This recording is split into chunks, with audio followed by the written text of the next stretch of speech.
Biglang inanunsyo ng kampo ni Vladimir Zelensky na magkakaroon na ng direktang pag-uusap sa pagitan ng delegasyon ng Ukraine at Russia ngayong Setyembre. Sinabi ni Kirill Budanov, ang pinuno ng opisina ng presidente ng Ukraine, nakatakdang bumalik ang Kyiv sa trilateral na negosasyon para tapusin ang digmaan laban sa Russia na iyong taglagas at handang makipag-usap ng direkta kahit pa sa mismong demonyong si Putin.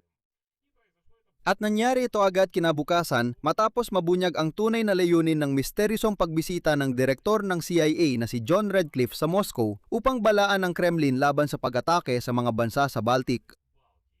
Gayunpaman, maaring mukhang walang usapan na nagaganap dahil parehong pinapalakas ng Ukraine at Russia ang kanilang mga pag-atake gamit ang mga missile at drone sa mga lungsod ng isa't isa. At ang dating espesyal na sugo ni Trump na si Keith Kellogg ay nagsisiguro na malayo pa ang totoong kapayapaan. Ngunit ang paglala talaga ang laging nangyayari bago ang mahalagang yugto ng negosasyon dahil sinusubukan ng bawat panig na itaas ang pusta at makuha ang mas magandang posisyon sa usapan. Susurin natin ang buong larawan mula sa pahayag ni Budanov hanggang sa datos ng intelihensya tungkol sa bagong alon ng mobilisasyon sa Rusya at kung paano ang mga pag-atake ng missile ni Putin sa Ukraine ay bumabalik laban sa kanya mismo. Ako si Alexei Pechi. Pag-usapan natin ang paksang ito ng sama-sama. Pero bago tayo magsimula, hinihiling ko na mag-subscribe kayo sa channel, mag-like at mag-iwan ng kahit anong komento.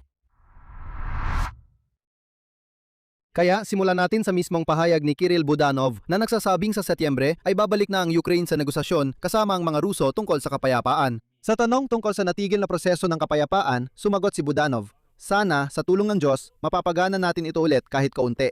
Ayon sa kanya, maaring maganap na ang pagpupulong ng mga delegasyon ng magkabilang panig na naglalaban ngayong Setyembre at ito ang kanyang sinabi, umaasa ako rito, oo. At syempre kasama ang mga Amerikano bilang tagapamagitan dahil hindi talaga pwedeng wala sila. Dito, napakahalaga ng konteksto. Ang huling negosasyon sa pagitan ng Rusya at Ukraina ay naganap noong ika-17 at ika-18 ng Pebrero sa Geneva at hindi nagtagumpay ang magkabilang panig na makamit ang kasunduan tungkol sa mga teritoryo at mga garantiya sa seguridad. At ngayong araw, ipinahayag ng kinatawan ng kagawaran ng ugnayang panlabas ng Switzerland ang kanilang kahandaang muling magbigay ng lugar at binigyang diin na ang kanilang bansa ay sumusuporta sa anumang diplomatikong inisyatiba para sa makatarungan at matatag na kapayapaan at nakikipag-ugnayan sa lahat ng panig. Ngunit ang Kremlin ay nananatiling maingat sa ngayon. Doon ay sinabi nilang wala silang impormasyon tungkol sa mga tiyak na plano at petsa ng susunod na round ng negosasyon. Bagaman binigyang diin ng press secretary ng Russian President na si Dmytro Peskov na bukas ang Russia sa pagpapatuloy ng dialogo at hindi tumitigil sa pagtalakay ng isyung ito kasama ang mga Amerikano. Ngunit, gaya ng inyong natatandaan, kamakailan ay tinapos na ng Ukraine, USA at Europa ang pagrebisa sa planong pangkapayapaan at naipasa na ito sa mga Ruso. Kaya kapag sinasabi ng mga Ruso na wala silang alam, garapalan silang nagsisinungaling. Ang plano ay personal na ibinigay kay Lavrov ng kinatawan ng Vatican noong Martes nang dumating siya sa Moscow kasama ang direktor ng CIA. Pero dito, mayroon pa tayong isa pang mahalagang konteksto. Ito ay ang nangyari mismo bago ang pahayag ni Budanov at talagang nagbabago ng konteksto ng buong diplomasya. Noong Agosto 25, biglang dumating sa Moscow ang direktor ng CIA na si John Redcliffe. At sa una, sinabi lang ng mga source na may mga kontak sa pagitan ng mga intelligence agency pero pagkatapos ay lumabas ang mas tiyak na mga detalye. Ayon sa Wall Street Journal at Politico na tumutukoy sa mga taong may alam sa usapan, binala ni John Redcliffe si Kalbong Vladimir Putin na huwag umatake sa mga bansa ng NATO dahil sa pagkakabalaho niya sa digmaan laban sa Ukraine. Ang pinag-uusapan ay ang hindi dapat na agresyon laban sa mga bansang katabi ng Russia, Estonia, Latvia at Lithuania. Dahil na sa pagkakabalaho sa digmaan sa Ukraine, maaaring palawakin ni Putin ang digmaan, ngunit binalaan siya ng Estados Unidos na huwag itong gawin. Ipinahayag din na hinikayat ni Redcliffe ang Kremlin na bawasan ang kanilang suportang militar at ekonomiko sa Iran. Kapansin-pansin din ang detalye tungkol sa mismong paglipad. Paalala, si Redcliffe ay dumating sa Moscow sakay ng military na eroplano na C-17 at lumipad siya mula Latvia sa parehong ruta na tinalakay na natin sa mga nakaraang episode. Hindi inianunsyo ang pagbisita. Opisyal na kinumpirma ito ng administrasyon noong Miyerkules lang nang si Redcliffe ay nakabalik na sa bahay at bumisita sa White House kasama, sa totoo lang, si Ministro ng Digmaan na si Pete Hegseth. Napakakapansin-pansin ito. At saka, ang pagbisitang ito ay lihim na isinagawa. At sa aking Telegram channel na Pechi News, inilatala ko ang mga larawang ito. Mga mamamahayag. At sa totoo lang, aksidenteng napansin nila mula sa likod ng bakod kung paano sina Pete Hegseth at John Redcliffe ay lumalabas mula sa White House, mabilis na sumasakay sa kotse at umaalis. Ito ay kaagad pagkatapos bumalik ni Redcliffe mula sa Moscow. At ayon sa Financial Times, sa panahon ng pagbisita ni Redcliffe sa Moscow, hiniling ng Washington sa Kyiv na huwag atakihin ang Moscow, St. Petersburg at ang mga hilagang rehiyon ng Russia. Isa pa itong patunay na ang paghahanda ay naging masusi at koordinado. Si Trump mismo, matapos bumalik si Redcliffe mula Russia, ay nagsabi na pumunta raw ito sa Moscow dahil sa isang, ayon sa kanya, parang karaniwang dahilan lang. At itinanggi niya na ipinadala siya sa Russia dahil gusto raw ni Putin na subukan ang determinasyon ng NATO. Pero sa kabila ng pampublikong retorika, sinasabi ng mga source ng politiko na medyo nadismaya si Trump kay Putin matapos niya maranasan ang mga hirap sa pagtatapos ng digmaan. At si Redcliffe naman ay itinuturing na may matigas na tindig laban sa Russia. Ibig sabihin, si Trump ay lumapit na yon sa taong yon sa kanyang koponan na may pinakamatigas na posisyon laban sa Moscow. Maging tapat tayo, maaari rin niyang ipadala si Steve Witkoff para sa parehong misyon, pero malinaw na si Steve Witkoff ay kumakampi kay Putin. Pero si Putin, na malinaw na nararamdaman ang kanyang pagkabigo, ay sinusubukang pataasin ang tensyon ng digmaan sa pamamagitan ng pagpapalakas ng mga pag-atake ng missile. Ang malakas na pag-atake ng mga missile at drone ng Russia noong nakaraang linggo ay tumama sa ospital ng mga bata, paaralan, mga tirahang bahay at mga imbakan sa paligid ng Kyiv na pumatay ng hindi bababa sa 16 na tao. Ang Ukraine na walang mga Patriot interceptor ay hindi nagawang pabagsakin ng alinman sa mga ballistic missile ng Russia at ito ang naging sagot ng Ukraine sa lahat ng ito. Sa linggong ito, kabilang narito ngayong linggo ang mga pag-atake ng drone na nagdulot ng malawakang sunog sa isa sa pinakamalalaking oil refinery ng Russia malapit sa Nizhny Novgorod at sa Tambov region nasunog ang isang bodega na pagmamay-ari ng wild berries. At gaya ng alam ninyo, na yon ay inaatake na rin ng Ukraine ang mga bodega ng Ozon. Ang Moscow ay umaasa na mapapaluhod dito ang kalooban ng sibilyang populasyon ng Ukraine sa pag-asa makakamit ang pag-abanteng hindi makuha ng hukbo nito sa silangan ng Ukraine. Samantala, sinusubukan ng Kyiv na gawing hindi matatag ang pananakop ng Russia sa pamamagitan ng paghina ng mga industriya na bumubuhay sa ekonomiya ng maruming Russia. Gayunpaman, tila wala sa dalawang panig ang malapit ng bumigay. Mismong si Putin ay nagbanta na palawakin ang listahan ng mga target sa Ukraine bilang tugon sa mga pag-atake ng Kyiv sa industriya ng langis ng Russia. Well, iyan ang mga pahayag niya. Ako naman, naniniwala akong hindi kayang gumanti ng mga Ruso dahil sila ang nagsimula ng digmaan. Sila ang unang nagpakawala ng mga raketa, sila ang sumalakay sa Ukraine, sila ang nagpasimula ng digmaang ito. Kaya ang tanging sagot sa sitwasyong ito ay ang mga pag-atake ng Ukraine. Ang Russia sa sitwasyong ito ay agresor, mga walang pakundangang agresor. Дикий агрессор, просто немытый агрессор, и, соответственно... Walang karapatang sumagot ang Russia, hindi maaring magbigay ng sagot ang isang nanggagahasa. Kailangan nating itala ito. At tungkol dito, ngayong araw ay may nabasa akong napakagandang paliwanag tungkol sa mga nangyayari. May isang military analyst mula Vienna, ang pangalan niya ay Franz Stefan Gadi at madalas siyang magsulat ng mga kulum sa Financial Times kung sakaling may interesado. Ganito sinabi niya ngayong araw ang sumusunod at ito ay sipe. Ang teora ay nagsasaad na ang sakit at pagkapagod ay nagdudulot ng pampulitikang pagsuko.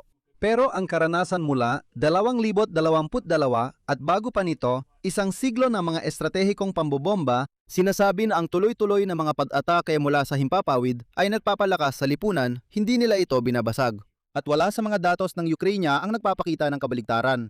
Ibig sabihin, ipinapaliwanag niya na pinatunayan ng kasaysayan ng mga digmaan na hindi kayang pasukuin ni Putin ang mga Ukrainyano gamit ang mga pag-atake ng missile na ito. Kasabay nito, winawasak ng mga drone ng Ukraine ang mga air defense system sa mga kalapit na rehiyon sa timog ng Rusya na posibleng nagbubukas ng daan para sa mas malawakang paghahanap sa mga Russian missile launchers. Ibig sabihin, ang layunin ay hindi para pasukuin ang sinuman doon, hindi, kundi sirain ang mga kagamitan na ginagamit sa pag-atake sa Ukraine ng, alam mo na, ng mga mababangis na Ruso. Wala talagang pakialam ang mga Ukrainyano. Kung iniisip ng iba na biglang maiintindihan ng mga Ruso ang isang bagay, hindi nila kailanman maiintindihan. Isa silang mangmang na bayan kung tutuusin. Kung gusto talaga nilang maintindihan, matagal na sana nilang naintindihan ng lahat, pero hindi talaga nilang maintindihan. Pero sa parehong panahon, napagpasyahan ng mga eksperto na ang mga epekto ng kampanya ng malalayo ang pag-atake para sa lipunang Ruso at ekonomiyang Ruso ay dapat na mas malala pa, para kahit papaano ay mapalapit ito sa pagbabago ng mga kalkulasyon ni Putin. At ito ay may kinalaman din, sa totoo lang, sa mga plano ng mobilisasyon sa Rusya. Ibig sabihin, ulitin ko, para sa lipunang Ruso, ang sitwasyon ay kailangang maging mas malala pa. Hindi lang basta masama, kundi mas malala pa talaga. Para talagang maging impyerno na ang sitwasyon, doon lang marahil, si Vladimir Putin ay magsisimulang baguhin ang kanyang mga kalkulasyon. At ayon sa datos ng pangunahing direktorado ng intelihensya at serbisyo ng panlabas na intelihensya ng Ukraine, balak ng Rusya na magsagawa ng karagdagang alon ng mobilisasyon sa 2026 at 2027. At inaasahan nilang makakakuha sila ng 300,000 katao ngayong taon at isa pang 300,000 sa susunod na taon. Una sa lahat, plano nilang punuan ang mga unit at pangkat militar na kasalukuyang nakikipaglaban sa Ukraine, pati na rin ang mga unit ng hukbong Ruso na kasalukuyang binubuo pa lamang. Malamang nagagawin ni Vladimir Putin ang desisyon tungkol sa mobilisasyon pagkatapos ng halalan sa State Duma na nakatakda sa Setyembre 18 hanggang 20.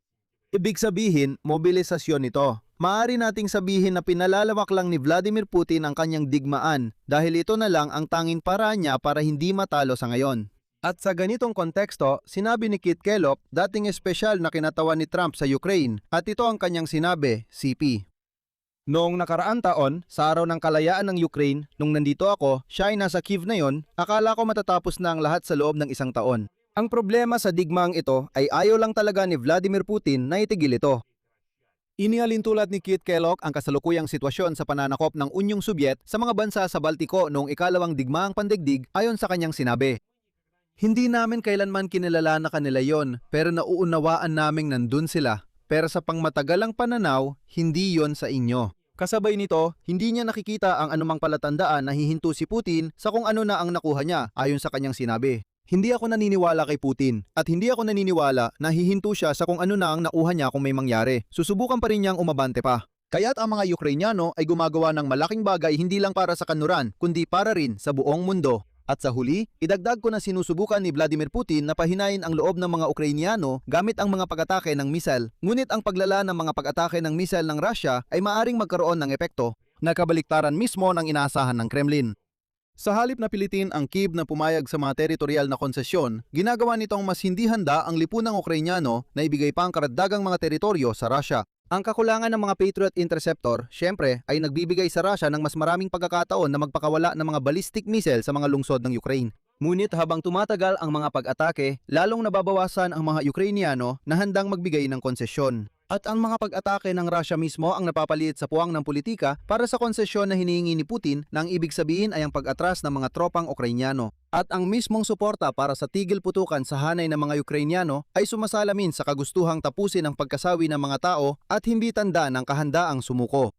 At batay dito, magbigay tayo ng buod.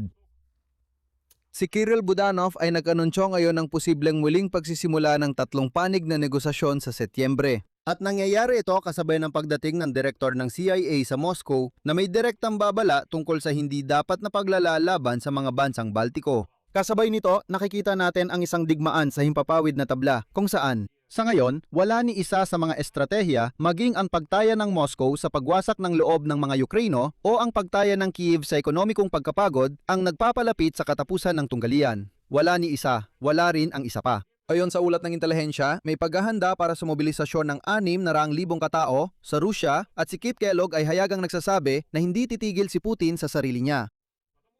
Kaya ang tanging paraan para magtagumpay ang Ukraine at kanluran ay ipagpatuloy ang pagsakal kay Putin at gawin ito ng pinakamahigpit hanggat maaari.